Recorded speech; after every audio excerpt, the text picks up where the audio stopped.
socials courses that I take with my peers, I find that they recycle the same few trains of thought. Commonly, they'll ask me how any of it will be applicable in real life, as if learning about the history of my world or the people in it is a poor way to spend part of my day.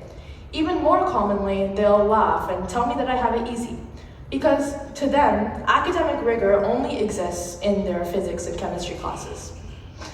I don't envy them that. I'd much rather write an essay than do even one singular math problem, but that's me. Their preconceived notions about the simplicity or lack of value in the humanities don't offend me, but they do scare me.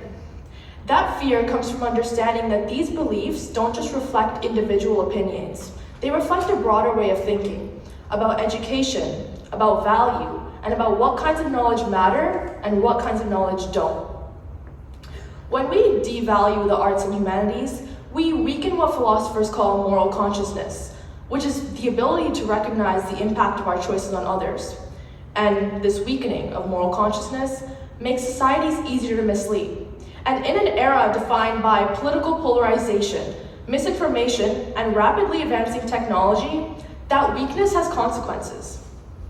So, what does devaluing the arts and humanities actually look like in practice? Well, it rarely shows up as an outright rejection. Instead, it'll appear subtly through budget cuts, curriculum priorities, even the language we use to define success. When school budgets tighten, often it's their arts and humanities departments that have the most to lose. Their history courses are compressed. Civics is minimized if there is any.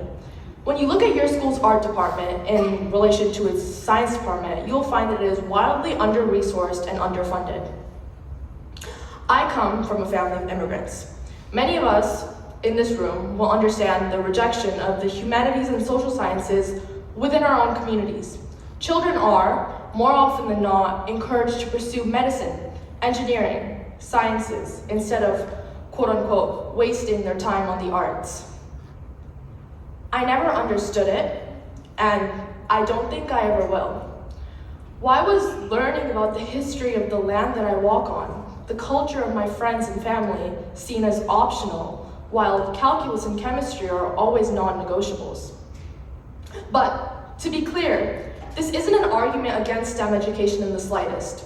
STEM education is so very important because it teaches us how the world works, how to test, build, solve technical issues. But the humanities, they serve a different, yet equally necessary purpose.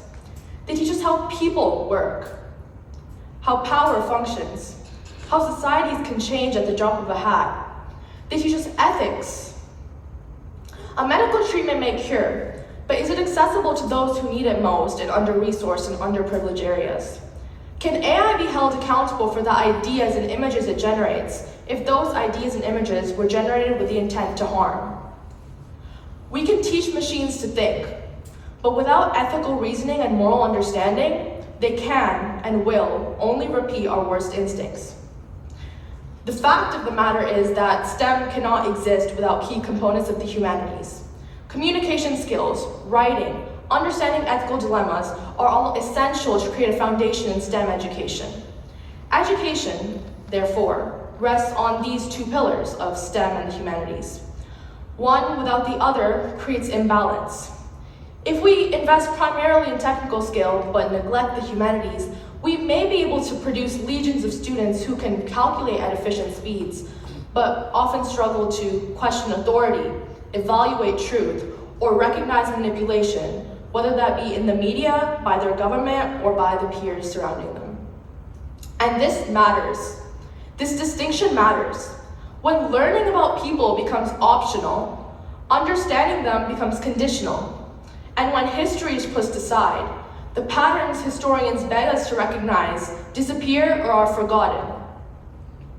Now, let's dive a bit deeper into the differences between the two, because I conducted a small survey, and I asked my peers to describe what their humanities and STEM education had taught them in 1 to 2 words. For the STEM portion of the essay, I found that primarily words like problem solving, innovation, and critical thinking were recycled over and over again. And they're right. The pinnacle of STEM is to ask precise questions, test hypotheses, and arrive at concrete answers. STEM allows for engineers to build bridges that won't break and support us. It allows for researchers to create medical treatments that cure millions, much like the COVID-19 vaccine. It allows for startups to create technologies that are shaping our world as I speak. My peers had a similar idea with their STEM responses. It was clear that their STEM courses fascinate them. They take them from point A to point B with many jumps, many stops, and many hurdles along the way, and they are challenging, and most of all, so very important. But there was one response in particular that stood out to me, out of all 40. One response claimed that their STEM education had taught them to be a competent person with common sense. That phrasing is dangerous. That phrasing describes STEM as the default for competence. I mean, competence and common sense are pretty universal things. That phrasing draws a line. It says that this right here, this is serious, this is real, and everything else is optional, decorative even. This person's opinion doesn't just speak for their individual belief, but it speaks for the system of education that they have known for most of their lives. Because it is no secret that in BC, STEM courses get more funding and more resources. Schools choose to invest primarily in their science labs, technology programs, and AP STEM courses, while their arts and humanities departments often run on tighter budgets. To put something into perspective, 10th graders are taught about the political spectrum and political parties for 2, maybe 3 weeks, and it is almost never mentioned again unless they take a specialized course, which many people don't. And 10th graders are 2, maybe 3 years away from being able to vote, being able to participate meaningfully in their democracy and make a difference. And yet, at the exact time when understanding politics and the political climate around you is fundamental, the curriculum treats it as optional. Let's circle back. I previously mentioned the importance of the language we use to define success because I find that STEM courses are described with words like rigorous or advanced, which they are, while their humanities counterparts are described with words like easy, light, or creative, signaling a secondary importance. Another thing is that STEM students who excel in their STEM courses, but may trip up in English or socials, are always regarded as more intelligent than their peers, who excel in all their humanities courses, but may not be able to calculate as efficiently, myself included. Students internalize this hierarchy. They learn that STEM equals rigor and therefore real achievement, while to them, the humanities are less demanding and therefore less valuable. But I found that the survey responses for the humanities were much more varied. Students used words like cultural understanding, ethical reasoning, and empathy to describe the blunt of their humanities education. And these responses weren't uniform because the skills themselves resist standardization.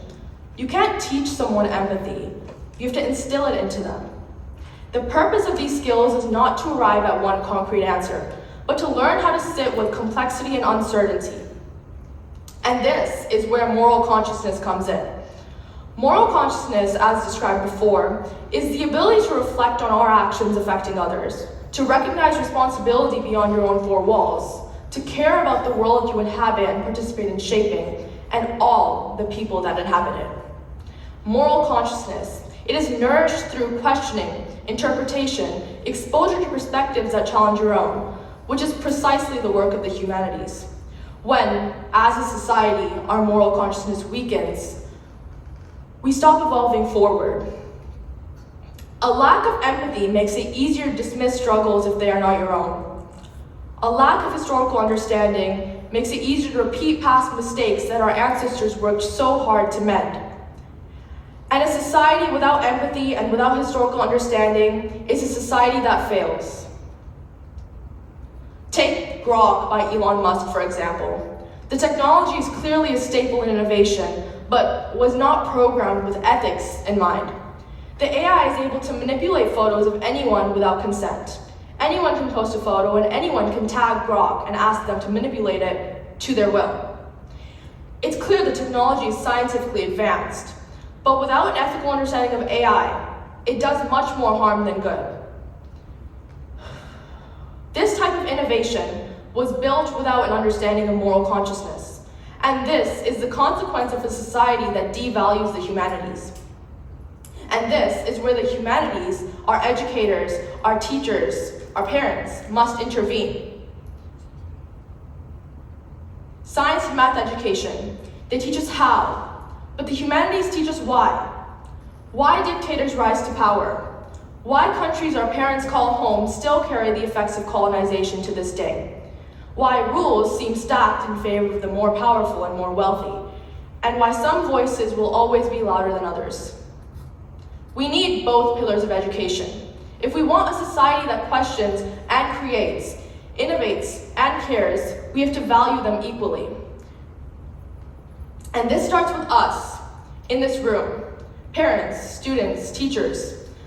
As students, we can challenge ourselves to think beyond simply the perspectives we agree with.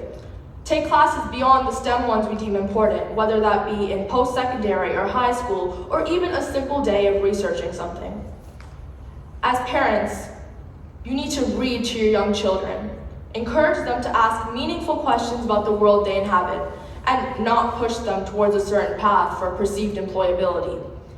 As educators, you need to fight for a balanced curriculum, lead meaningful humanities classes, and encourage all forms of learning. Our world needs bridges. We need doctors, we need scientists, we need nurses and engineers. But above all, we need citizens who think critically, care deeply, and are able to spot issues from the past before we repeat those mistakes, whether they be doctors, engineers, authors, or artists. Our next generation should be able to build both bridges and a better society. Thank you.